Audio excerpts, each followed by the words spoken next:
세코!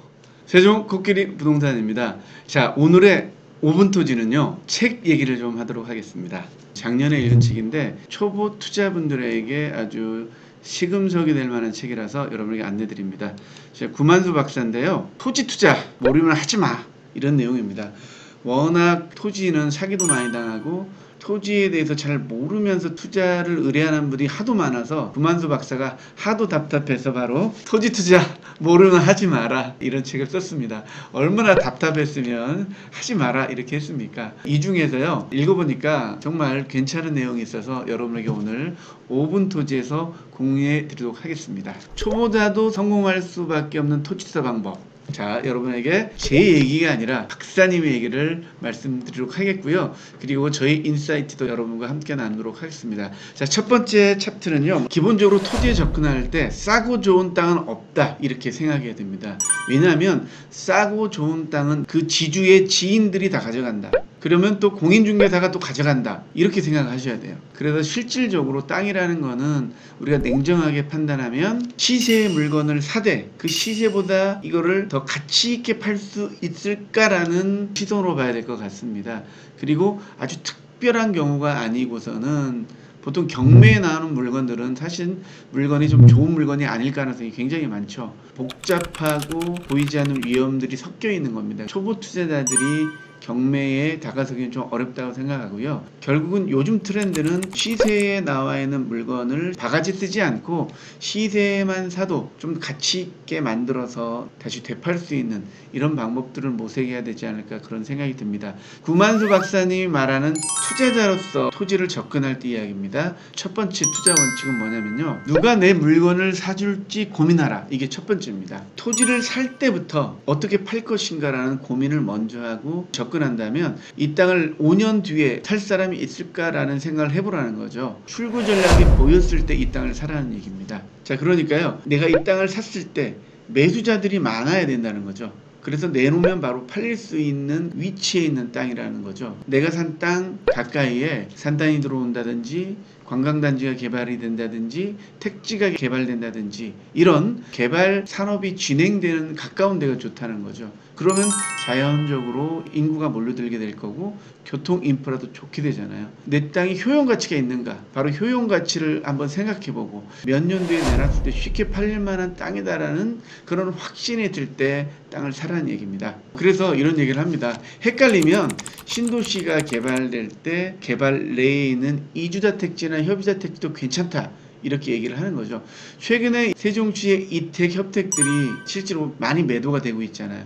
그 당시 뭐 1억 7천에서 2억, 피까지 생각하면 뭐 3억 내외에 있는 것들이 최근에 9억, 10억 이렇게 팔리잖아요. 6, 7년 상관이죠. 자, 그러니까 신도시가 좋아진다. 그러면 신도시 안에는 분명히 단독주택지에 대한 수요가 있다는 거죠. 첫 번째 원칙이 뭐냐면 뒷수요가 있느냐, 효용가치가 있느냐, 내가 내놨을 때 잘 팔릴 땅인가, 이게 첫 번째 실패하지 않는 투자의 원칙입니다. 자, 두 번째로 가겠습니다. 두 번째는 큰 그림을 그려봐라, 이렇게 얘기를 하고 있습니다. 우리 동네만 보지 말고 좀 큰 그림을 그려봐라. 그래서 이런 얘기를 하는데요, 지금 우리나라 국토는 개발보다는 이제 정비에 포커스가 맞춰져 있습니다. 국토개발은 보통 20년 단위로 하는데요, 1차부터 3차까지는 개발계획이었습니다. 하지만 4차, 5차에는 개발이 빠지고 종합계획으로 바뀌었습니다. 도심지 외곽지역에서는 어디가 개발될지 우리가 가늠할 수가 없는 거죠. 그래서 묻지마 투자는 실패하게 되어 있습니다.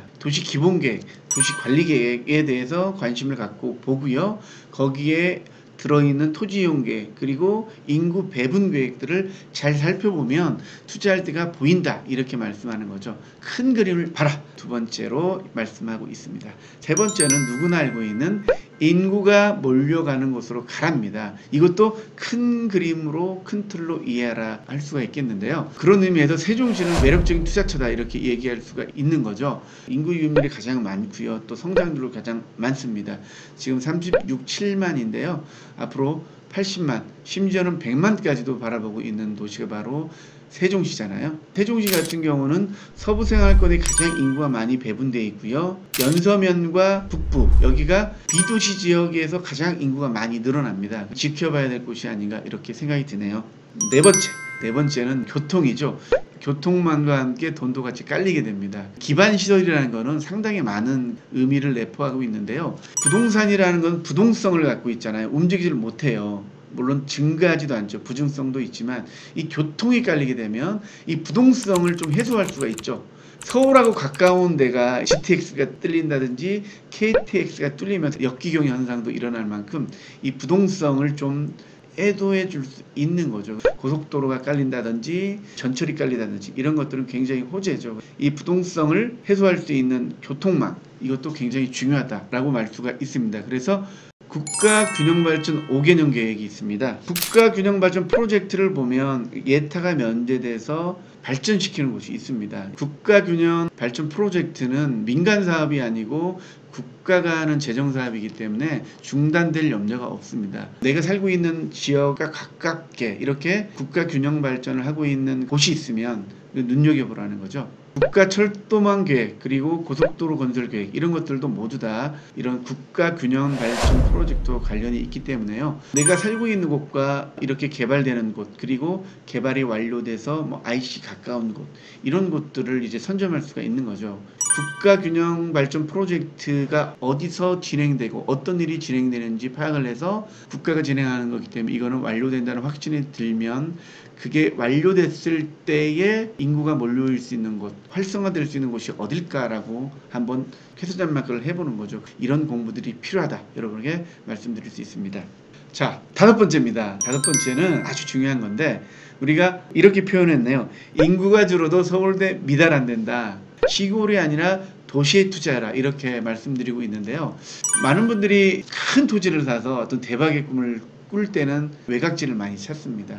외진 데는 가격이 정말 싸잖아요. 기획부동산들이 굉장히 많이 이용하는 거죠. 분할해서 1,000만원, 2,000만원에 많이 파는데 그런 미끼에 끌려들지 말고요. 좀 비싸더라도 도시에서 찾아라 이렇게 얘기를 합니다. 오래된 구옥 같은 것들은 사실 건축물이 아닙니다. 토지로 봐야 되거든요. 우리 신도시 같은 경우도 50년, 70년 지난다 생각하면 여기는 건물로서 가치가 아니라 땅으로서 가치를 봐야 되는 겁니다. 아파트를 갖고 있는 분들에게 혹시 토지 산 적 있어요? 하면 토지 산 적이 없다고 하는데 실질적으로는 아파트도 토지입니다. 아파트에 대지 지분이 있잖아요. 토지 가격은 사실 도심지를 중심으로 가격이 퍼져나가는 거죠. 실패 없는 투자, 인기 있는 곳에 투자하는 게 낫다 이렇게 말씀드리는 겁니다. 도심지와 도시 경계부를 투자하는 것은 리스크가 없는 투자다 이렇게 얘기할 수가 있습니다. 왜 그러냐면 앞에 얘기했던 모든 것, 뒷수요가 있는 것, 교통이 좋아지고 인구가 좋아지는 것, 이 모든 것들이 사실은 도심 인근에 일어나는 거잖아요. 그렇기 때문에 머리 부리지 말고 차라리 도심지에 가까운 것, 도시 경계에 가까운 것을 사라 이렇게 얘기를 하고 있죠. 물론 도심지 인근과 도시 경계 부분이 좀 가격은 비쌉니다. 하지만 그만큼 대출도 많이 나오잖아요. 도시 인근을 사라 이렇게 얘기를 하고 있습니다. 자, 여섯 번째, 도심지를 안 살 거면 여기서 청개구리라고 표현하고 있는데 청개구리라면 자연녹지나 계획관리 사라 이렇게 얘기하고 있는데요. 자연녹지와 계획관리가 우리 지구단위 계획을 세울 수 있는 용도지역입니다. 그렇기 때문에 개발이 일어날 개연성이 굉장히 많다는 거죠. 자연녹지와 계획관리 사라 이렇게 얘기를 하고 있습니다. 이왕이면 보기 좋은 땅을 사라. 누구나 보기 좋은 거를 선호하기 때문에 그렇습니다. 공시지가를 산정할 때도 모양에 대해서도 가격 기준치가 있습니다. 이왕이면 직사각형, 정사각형, 도로를 물고 있고 좋은 모양의 토지를 사는 게 좋다 이렇게 얘기를 하고 있습니다. 자, 그리고 마지막으로는요. 나만 좋아하는 땅이 아닌가라고 한번 캡처한 마크를 찍어보세요. 나는 자연인이다 이런 토지 있잖아요. 이런 거는 개인의 취향이기 때문에 내놨을 때 잘 팔리지가 않습니다.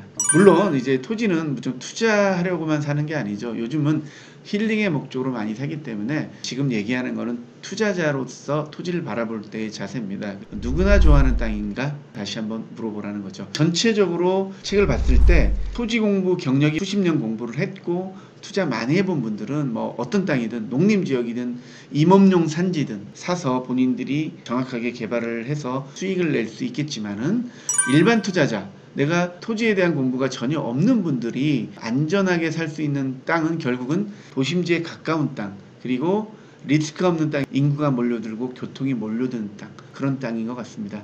바로 세종이죠. 제가 이거를 읽으면서 아 세종이다 이런 생각을 하게 됐습니다. 행복도시가 처음 시작할 때 10년 전에 이택 그리고 협택, 행복도시 안에 있는 이택 협택들은 굉장히 쌌습니다. 그때 그 땅을 샀었으면 지금에 와서는 굉장한 시세 차익을 누릴 수가 있는 거죠. 지금은 외곽지에 이런 택지들이 조성되고 있죠. 어떻게 보면은 지금 대지조성 사업하는 땅들이 상당히 매력적이다 이렇게 생각할 수가 있습니다. 자, 5년 전에 우리 행복도시에 있는 땅들 200, 300 할 때 굉장히 비싸다 이런 얘기를 많이 했었어요. 하지만 이주자택지나 협의자택지는 좋은 위치에 딱 사람을 기다리고 있는 거죠. 그리고 외곽에 개발되는 대지조성 사업들도 실질적으로 보면은 아주 좋은 입지에 사람을 딱 기다리고 있습니다. 왜냐하면 인프라가 좋은 곳 그리고 교통 여건이 좋은 곳이기 때문에 누구나 나중에 여기에 집을 지으면 좋겠구나라는 생각을 할 만한 곳이거든요. 자, 그리고 세종시는 인구가 많이 늘어나고 있고 그리고 교통 인프라도 굉장히 좋아지고 있죠.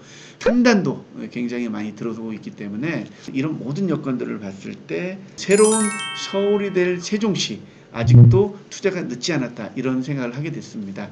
제가 하는 얘기가 아니고 바로 구만수 박사, 토지 전문가죠. 전문가가 하는 얘기가 내 얘기가 똑같구나 라는 생각을 하게 됐습니다. 다시 한번 간략하게 정리하도록 하겠습니다. 5분 토지 오늘은요, 구만수 박사님이 말하신 초보자도 성공할 수밖에 없는 토지 투자 오늘 여러분에게 알려드렸습니다. 오늘 5분 토지가 도움이 됐다면 구독, 좋아요 그리고 땅에 관심인 분들에게 이 영상을 꼭 공유를 해가지고요, 그분들이 공부할 수 있도록 꼭 성공할 수 있는 투자를 할 수 있도록 여러분이 도와주시길 바라겠습니다. 자, 오늘 5분 토지 끝까지 시청해 주셔서 감사드립니다.